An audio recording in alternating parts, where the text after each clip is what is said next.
Ya, jadi ka ulama mah sok sanajan urang geus jadi orang besar, agar wajib khidmah. Terkhusus saur Syekh Hasyim Asy'ari ka ulama nu kantos ngawurukan urang.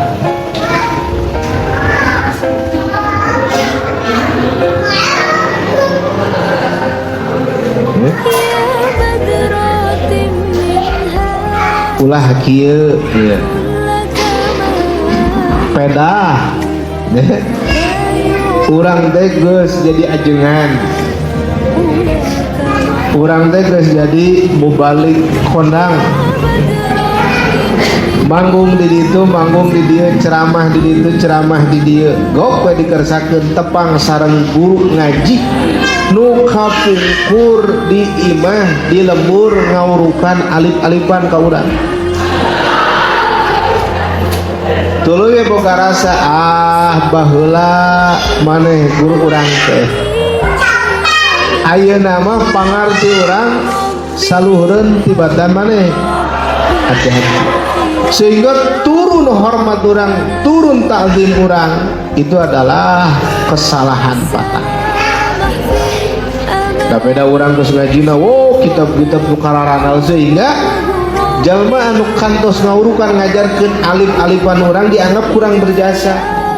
Pada harek bisa ngaji kitab kumaha euy lamun teu apal huruf hijaiyah nya.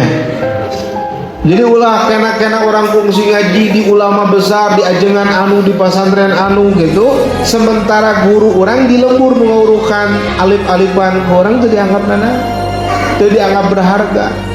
Hati-hati, ieu jalmi seueur kesalahan teh, seueur kajebak teh di dieu.